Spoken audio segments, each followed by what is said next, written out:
deal kasiye body hinta nyina aha ne pa hontama DLFM 106.9 kasiye bono nie aha ne nyina yetie DL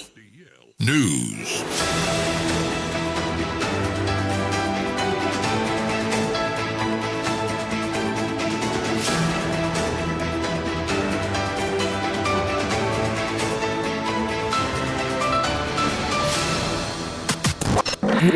It's official. DLFM 106.9. Yamamo akwapa. Afi tumirika enesia yen ewo Facebook and afi enso YouTube. Na nyamfa kasebo no entiri mankasa ensomum. Yehya kasebo na se e de free omampeni ebede ekiri akache betre Vice President. Yamame na najen opoku ajeman. Edensem atudwa ekiri mi se Oman Ghana bekwese mu hyehyɛ bi aba ebebu oman patitiru efa enam a yeyi oman Ghana mu no kirema eye marine protection area yebetwa ne tiaka ne se MP dwumade ba bekoso ewo Greater Cape 3 Point ewo endrada eye eprata na omampani ebedegidi nsemi editu dwam na nsentwerefo nhye mu a ekoso ena her excellency ye mame na najen opoku agema ekiremi sem aban ayekrado so oman Ghana Adesha wadama ya farafo a omokwapu suko yinam no chese nami wonum ayi medum pempenso bi manga nam no mpo eya wie asan ne senti pempenso aduru sei o manga nam no etu bebe betumi abɔ ho ban na abɔ sɛ bɛyɛ mede anim no enam dodo bi a yɛpɛ ma o manga de bɔ ye ho bra no yensa betumi akora so o mampeni ebede akiri kasa mu ene wode na di sem cabinet agitumu ewa hine mebosum num ewo mfempemienu ne de nunu mu a eno ya de pump ni for person moye no mo twa oman Ghana ene ensu yantam da atoyamentam mu no Cape 3 Point ne potem moden ekura sebe ya de hye ntumi nkom enkoyi nam ne nyina mfamfiri mu na boa sebe ya nam no enwiensa na mredi animu no ye panam oman Ghana pofo koposo a obeja nam atumi ayi ne makonkan ede amoman na okiremu se bo de wura atoyamentam am ensu ada honom tranyam nyensu ketu akura eye ampata no ekopiemu ewoye domili honom potem honom ne nsu yita asasatam bebro beye 7 square kilometers a eda honom no ebetumi aboa pa manam na tumi ademu ache enyine ne yuru amane opoku sebe ye beboa pa na Ghana de hye a edum pempenso a enam ne nyina esasa no yenso ebetumi akomakoyi nam omampeni ebede kirekirem sei sam pempenso ne nsu yantam ebeda honom bo ho ban no sempenifo tumi kura so yebetumi abo manam na tumi ato wombe wo saa intebedu mre bi ebehia nam pine honom ne betumi anya nam bi ede afri. Government has therefore chosen to act boldly, and the marine protected area that we declare today is a critical measure in our national strategy. The protection of this area goes far beyond conserving fish. It secures the ecological foundation on which sustainable fisheries and the communities that depend on them must be built. The selected area covers a carefully delineated zone of just over 703 square kilometers and encompasses 21 coastal communities. Its boundaries have been defined through rigorous scientific assessments and extensive stakeholder consultations. Eni ya uti yei eyomampeni ebedi achiri Professor Jane Nana Opoku Ajeman. Na odene kasa yeba wieye no ena oswafo no ena ohwe oman Ghana enam eyeso ye mame emiria ata oniminyamfo nso echirem se ehu behia pa se empempenso ye dresi oman no emia hodo ene nsu ahodo atwa ye ho ahia afarefo kom ekoyi nam no ye betumi atwa bi ato honom abɔ ho ban na boa se be ya maybe ye di animu no ye penam de ye aduane a ye ho nkɔkire na oman Ghana de hye omokɔpo so entu kwankɔ akirichichichi na manfo manso ansa ne yanam awe ewo manyim. The declaration of our first marine protected area is not just a policy milestone, as was said on this podium a few minutes ago. For us, it is a national turning point. For the first time, Ghana can decisively say our marine resources must endure. About 3 million of Ghana's population depend on the fisheries value chain. This achievement stands on the shoulders of exceptional collaboration. I wish Her Excellency, Your Excellency, at this moment to commend the Technical Advisory Committee for its diligence, expertise, and unwavering commitment to ensuring that this process was firmly grounded in science, best practice, and national interest. Any I would ye a yourself for no and or show my Ghana and nam a ye so metre Minister for Fisheries and Aquaculture. Uniminyam for Emiria ata nene ena otiye. Yantua Kasiabano so any monfangramu a wakane Ghana mampeni John dear wo ajakunku form. O mampeninda dad in sama tuja man. O magana chechre and the crank ropa sebekon and mupam. No memu ye resete yensika sem na memwa to me konka na Ghana for what to me to ompa dia. O best rempeni fa wo do mayama yosem wo my Ghana say. Wadamunyi amanyosam kankan enfantu ba bi kram. Na wanam kamum ene yankran nwuma. Enya ba ko se boba kuma de ne betumi abo my Ghana cheche ne kanko no. Na ma etimi akonkanen. O man penina dad inside to dwamra. Na wanom edidwumadi na ye inaugural legacy dialogue series dwumadi to dwam. E won krabe premantem endrata na ye brata. Oforusuo bosmo na etoso tunan e won fimpim yenu. Ene eduonu ensiemu am. Na nyina da efa nkitahudi ahodo am. Yebefa so adi dwuma wo mayem titiriw FM fidi dwuma ehom na man penda da ekasem no kire mi sei so man Ghana pese yekua nim papa na yetumpon titiriw fa yesika sem ne nwuma mu dia empenifo nto mbo ase na wonam ne yankwankura nwuma nkambom tente sa pa de a o man yentumi kwaya ne mu da o man penda da ekire mi sei edum pempenso bi a obi nya tumi pe o we de ma ba mu nipa onka me ho onye MPP ni onye ndc ni enti yengu na adwuma na ne ho hyehye no sebe ye kyeno hwe ade obepin hom o man penina da ekire mu sei se yegu ankwankura nwuma o man Ghana cheche ne kanko enkwa nanim da efiriso ma yetimi no wo hwe nwuma hodo edo so pa efa dwuma ye fododo na eye ankwankura nwuma aba nwuma ne dodo san ni senti o man bia ode ankwankura nwuma di agro no o man punto ebo no pa ni senti obesere ye kwa anim so o man no yenya amanyosem emfanto nchen amayeko ahodo ne mpenifa wodo mu di anim nyina no wamam homoden se obetimi ya boa no mane yankwankura nwuma no ebetimi ya ka bom na afin so muhuni so man kekere no eye omamu nyina na yebu oman ni sente no wamam mode omam sefatan wamam akwanyina omam na Ghana be kone ne mente sa pa de yetumu na Ghana mputuo ne nkekere ne de akwakura nwuma firi mu a oman yentumi nko ba bia. After all, the state should encompass all of us citizens as stakeholders in the state, and the state, if it's well informed, should appreciate that it should be a sort of a symbiosis between the state as such and the citizenry to try to grow the socio economy for the people inclusively. And so it's a matter of opening up our minds and advocacy, both publicly and even privately, for I like the terminology of public-private partnership, should be the underpinning for economic development.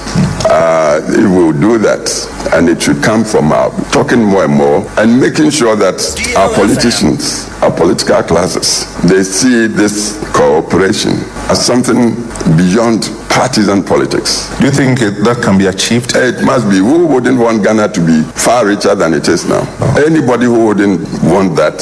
should be treated as an enemy of the state. But is it plausible? Why is it not? Well, let's try it and see. Bipartisanship might even come together. So with changing of, say, governments from time to time, things that must continue for the sake of society, for the state of the nation, would continue without their being truncated and Eni ya woti ye ayakane omagana mampeni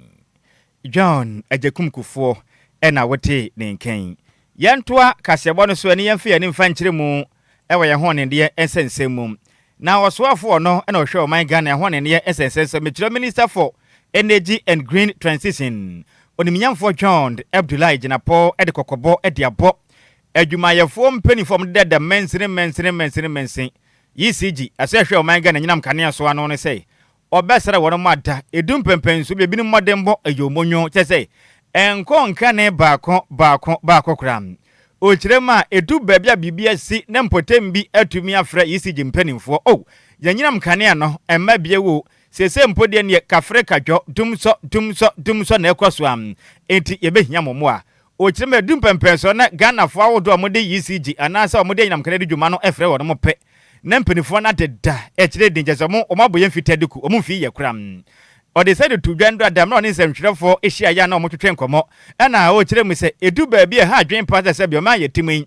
yabde aban adwuma hya wo sɛ yɛ adwuma bosum da ogi wa ketua na nipa ɛfɔ hɔ na bebresem na nipa de behia wo moa na eduru hɔ no ma odidi agro ne senti wa wonim na wo yɛ adwuma wo yisigi ɛne yɛ mens ne bia mu a wo ma wo dwumadie ho hia na odidi agro no wo mbayi wadi apani pa nani abere ɛkɔ akɔso ma my Ghana sompa na oniminyamfo John Abdullah Ginapo ekirem sɛ sese yɛ kɔ yɛ nimu no obɛsre yisigi adwuma yɛ kompanifo sɛ wo mo mmɔde mu nyina mo nanso ensom Ghana sompa efiri sɛ Ghana fo nso bɔ mmɔde ato mu nyinam kane yɛka enti aba ne sɛ nenne bibia si baabi na mo nsɔre waka na mmɛyɛ adwuma mɛboa yɛ ne a mo yɛ la kadase ka okirem a mo nim wa bɛ kokwasa o yisigi adwuma yɛ kɔ na ka kyɛ no wo mbeyi wadi. There are some negative developments. I also get reports of where in some particular districts there's lethargy. The level of responsiveness is not encouraging. Generally, I know you are doing a good job, but there are some isolated cases where I must be frank, as minister, I'm not happy with. And I've directed your MD to do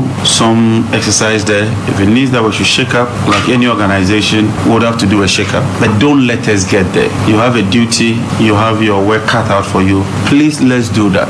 You cannot have 100% system where the lights will not go off forever. Even in advanced countries, sometimes there are outages. But the response time ought to be very swift, and the response time ought to be such that when somebody experiences that complaint, you can deal with that. We're also working with them to upgrade your information system and response system so that when somebody has a problem, you can just send a text message and send a location. And that alone should be enough for your team to move in and deal with the challenges.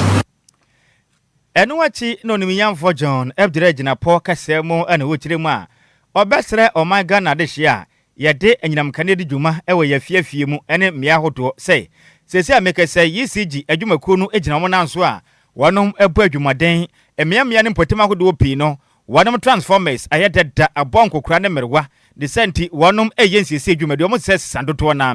nti ebedu ba bibo so nyinam kane no abona ni se bujane ye kafre kadwo enyabo apayo o mo bu adwumaden asesa ne mamde o mesere wada eba ne sapa facha wonom papa so pa homa so ene num tene mum ne yeyem na o munyina wonom pe no. Let me plead with customers that bear with us during this transition period. Transformers are such that before you replace a transformer, you have to put the lights out. It's a necessity. You cannot work with live wire when you are changing transformers. And so sometimes you might have to put a certain area off in order to upgrade the area. We would inform you ahead of time and we'll try and be within schedule, just like we are witnessing. But I want to encourage consumers and customers. This exercise is starting with Accra. Like he said, in 2 weeks or so, next month, they will move to Kumasi. And then we'll tackle all the other regions. And so the people of Kumasi, there's a peculiar problem in Kumasi that we need to deal with. And we are determined to deal with that. A team led by Energy Commission and also with ECG, they are already in Kumasi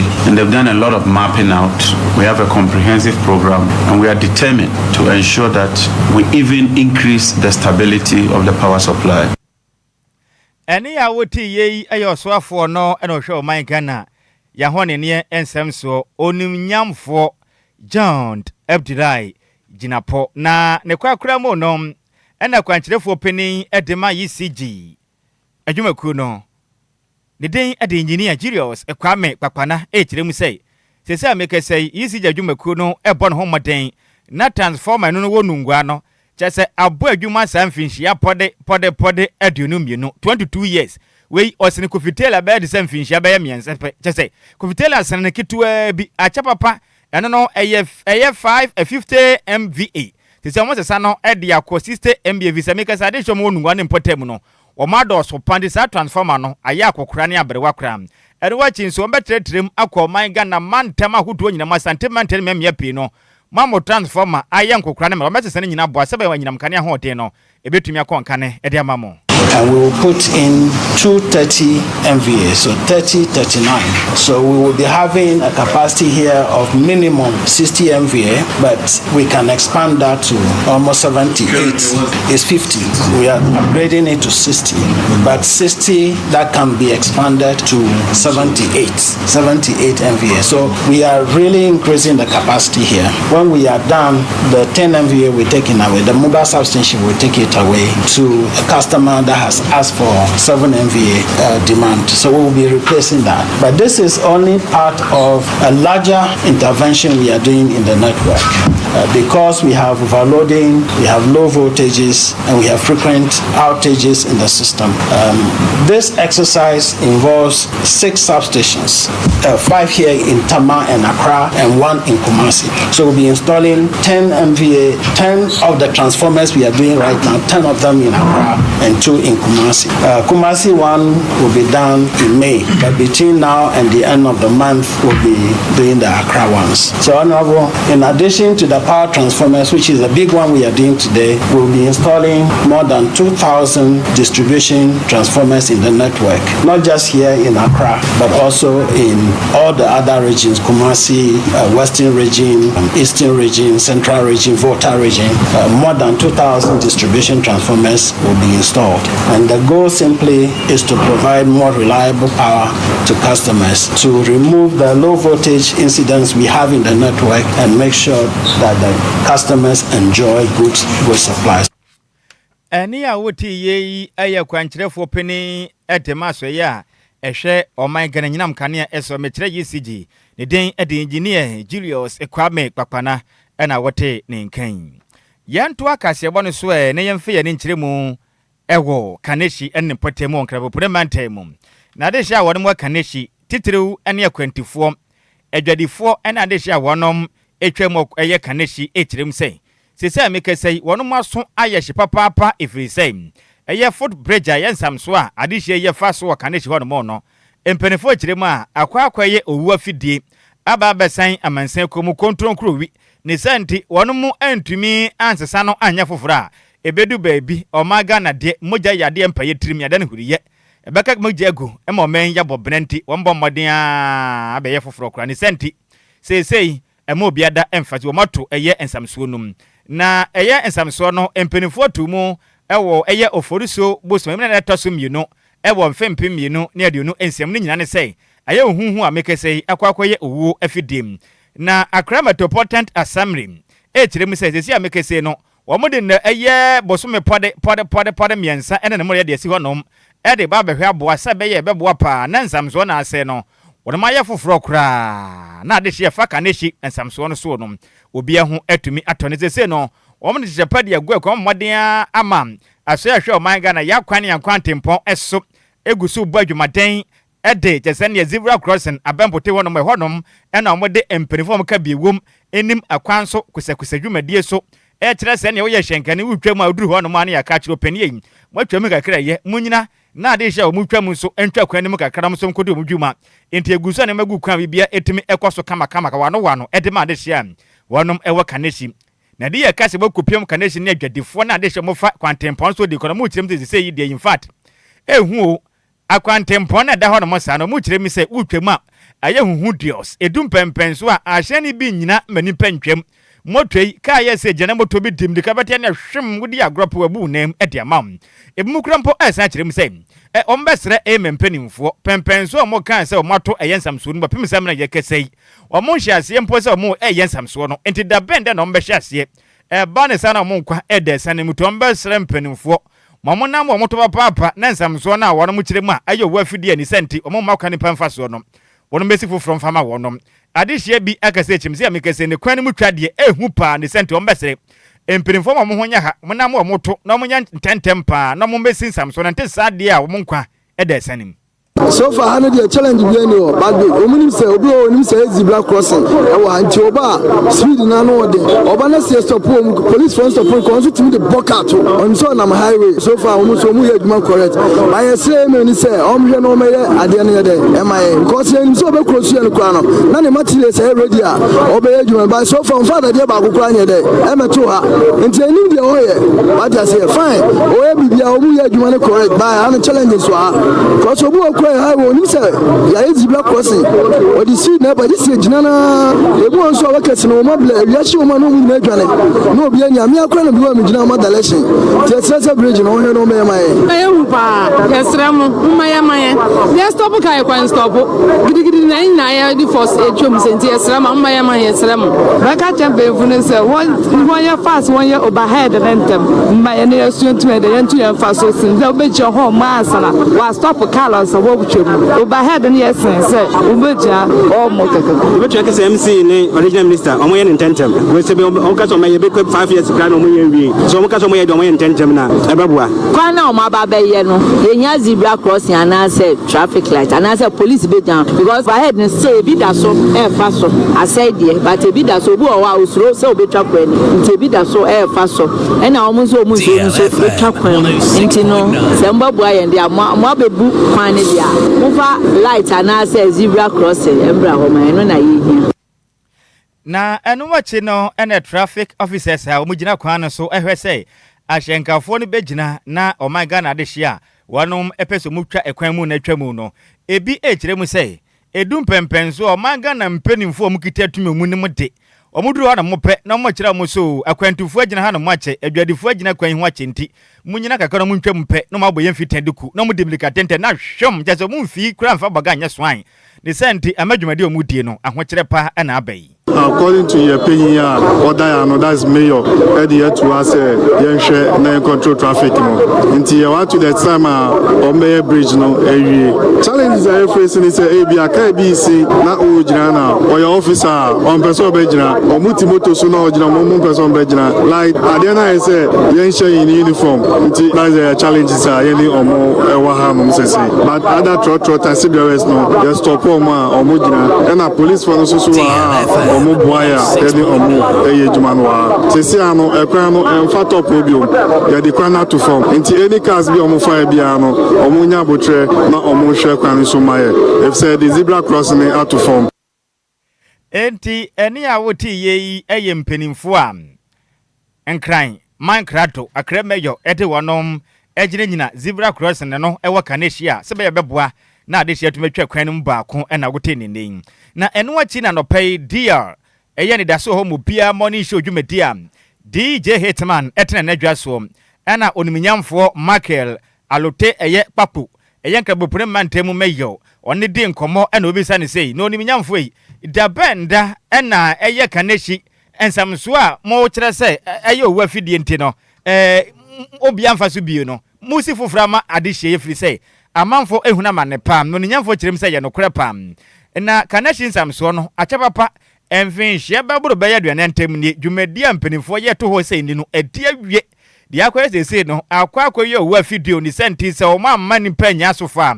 ebetumi akwa ye owa video de ma o maga na de hye na ode aresemu nsem e de to ade hye a wonom efa kwane kaneshi kwantempo no mu se osra wonom ada de do no footbridge ne de ema obi amfa so no mo hye wonom anya hwempo no bosom be ya miensentem pe o mawie emaja dem kama se be ya kwantempo no obi ada entum enfam bim okiremu am hyehyɛ pom de gwa kwan mu se jampanifo nyina no manhwɛ na ahye nyina na nipa de sani entwa kwan mu no obi ani to pepepe ne mo se be ya hoba mo nse betumi akoso e wo kaneshi. First of all, no, Kaneshi Bridge, it's over 40 years. Bridge, you know, I serve a lot of purpose. Go fire Accra. Na me as me Juma as me me call a sachet. Any me share Niama say any Niama I say Niama. Na me call last year me call Sa Bridge room. Na me call every time you say bridge, you know, I week. It's me paying for the tax na Kasai. But early this year, so the South Corobio, I say, then important a bit my bridge, no, how much you for, I ain't how, but we say, if you see the bridge now, Nika, I say, all looks the same. And see, you say, for alternative beaches here, or move to me, you sue for the meantime, as I if the human shuttle, yeah, she will establish now, say, yeah, repair works. It's the IGF. Yeah, that's as an assembly. Yeah, fair. Yeah, team machines in your manner. be fine or down on Mama Jimmy before, and I need a barrels for near highways for Casa and crossing, river crossings now, we were found on Noah Chakwamuno, and I already Bema task force. I just saw a change or any police for task force in police. Amu Jaona, Amu Directors, Amu Stopukat and any patch, and I cross the bridge for the meantime. Because on that bridge now, I know, and it's a as a government now apprehension being seen as I can say win your way. Honorable, so Penkoma ye diana pay, you know, as we speak now, you're closing footbridge now, ye. Now for how long Anasa repair works here a bit? So yeah, food bridge ni biwo Madina, yeah biwo Tetapashi, yeah biwo La Paz. The amount ni no, I take it 3 months. Now they are in bridge for. Now I say you put the opportunity say you be quiet to the task force city guards now the police are making sure say jaka ma nipa DLFM. It's ya momo alternative. It's say bia ya crossing bridge na ya ma omukwan bia omumefa so di omudwa and omumefa so ayo omu day-to-day business. Na ne kwa kramo no na DJ Hitman ebisa enkrabu preman temu man krado akrama je say oniminyamfo alotei eja unema wakwe asemben na woka kira de hia wanom ewon krabu preman temu na wonabo echiremu am yankan kira de hia ma betena krabu preman temu ne monso a enkrabu preman temu mukrodua ne say osremo ada ahonede wonsansam yade a ekutia ade hia mo wonkra hapam Kwabrane bo modian ye fin wie pe na de akogya de aguga tem je se mfa na ho kura nsunsu de beba mpo de ni waboye fiteduku na chi asem emmem ya pi penifo atena se atumi akwesiese ho no mo kama enu nansa na kwabrane asan akohwie bora de agu ho no na ho no nyina ye menya na se kankan se yam oninyamfo kirem se efri sa mere kwei eye nkrabo premantem mensir no ebo adwumaden 24/7 emefo no wamu na sabe beyifo asana wono ma esene se omutu omu no muntu nanso amu ye adwuma 24-hour economy service panti wa wuni na de bora betu ba bia o masese wono mochewa down to our same chemze simple mu saka ne pemie no yakopan ya do mene wono boka kwegyina mu ewo mra no tie ne yehu ne nemu asebe ya nyade wahodo bia ekwafa efin de ba no entumi entata yen ewo nkran pompremantem no so enkrabo premantem mayom echechire nsemtin edichere DJ Hitman on DLFM and that's all mobile adwumadie ne so. Alabo mansana me yebekọ no ande obeka atwato na afi no me ehwe na afi yen so nkomo yiso. Na makashe mbobu ni ababa ngo akaze. Ipobu acho yefa yehunji esisi ewo nkramu na esi yenso ma edi nipa na ye. Obi afi bebia embesisi nkrama. Yesi sabola o bebia adebe chi na amafo the ball akogu obium. Mi nyina nya depa because ofi se obi ehun enso nyame ehun na se a minu ka se ya chi krofo ba ku menu a omudi bola e sisa bola na afi won omudi akogu obium ma ya chi omuna na power ni omu kokot ma mra ni no mu di tani se obi a chi no mu frisa ni amaboni we mu se e run 24 hours e me runs 24 hours with your collections ni your wish ni na ma no simple cho mu yo kasa on chon e frisa ari boni we mu se I really beg them it was strong no mu ma boom na bako na shifting crack na intafani tuma pa enfa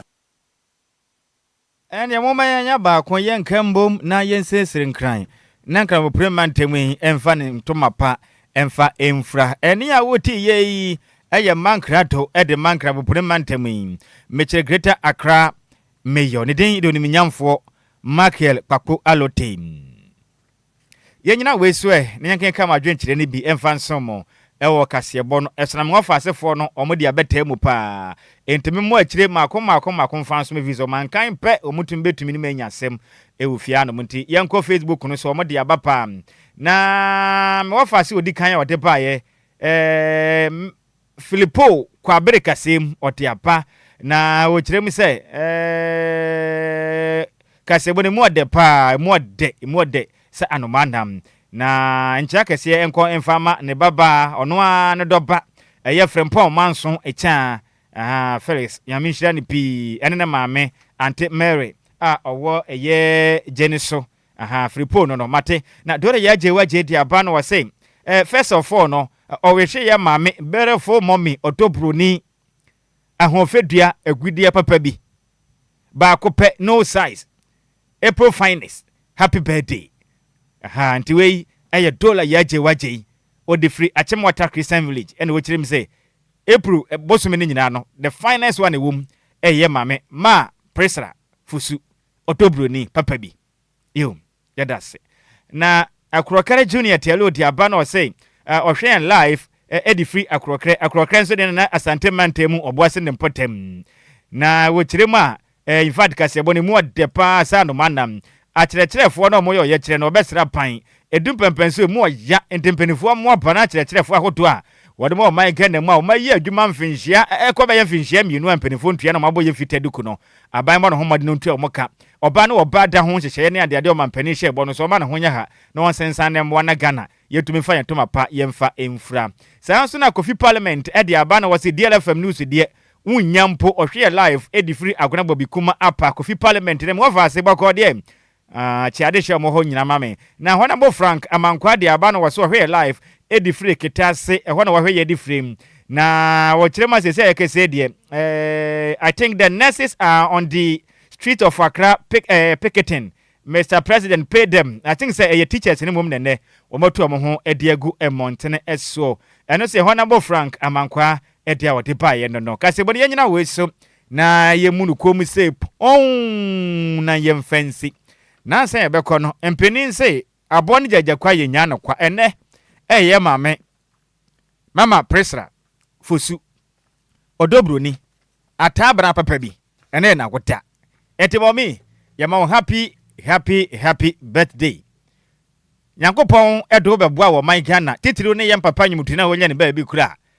oto bo ase ehwe ne hwepa mayem papa di ne nkwa na meye ma kire se onya nwompa de som Ghana de hye no ene twede yam Nyankopon a wo kyira ba kwa na wo kyira pem ede ne sa to so ede afe ba kwa ka mfie ho a yempa ebo ne se Nyankopon ma mode ama na basere munye du Nyankopon abesa odidi Israel manim eyi wonom etwa pokokodom kogu bɔhye asase so a emana na atamfo no pam wo ma obɔ no ho mmɔden a de ne poma Mose poma kyerɛ po so meka atamfo nyina gu pubunu mu no Nyankopon nya wo saa ɔmɔ ho ban ɔmfa osuru mu nkum twa ho nhia ɔtamfo bi tata ya pa na pempem Yesu Kristo udin mu yempa ebo ne sɛ omo abusua nyina anya agede nkwantentin nyina onyini kyerɛ oma wunyina na otiri hu nyina nya dwene sɛ fita na nkanso afo nyina me hu ne pa waye e de asom nya papa na oma Ghana nyina so happy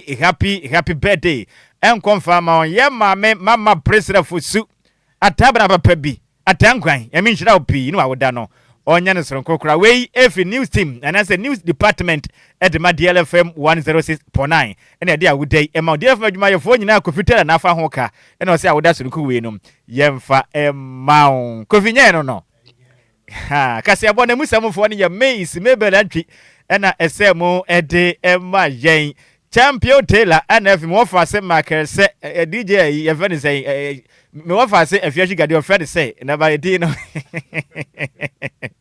the di ya marker say o me de ekopie mu e wo Facebook and if YouTube e marker say bo no wonya bi ehwe yem Mr. Saviara kwa dedo aboro mane DJ Zigibi Ozigios echinchem kase frem fuma do some ya wi say technical producer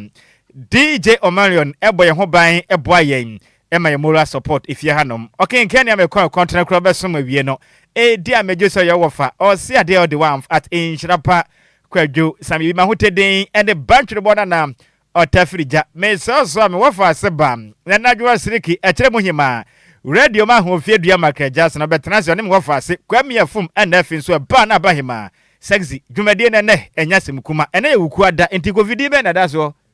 Tell is a moment. Ye and no being from Yan tell is sɛ mezoanya hwe kura na anya hwe kura mezuma yebio ana mitia Jacqueline Asante wo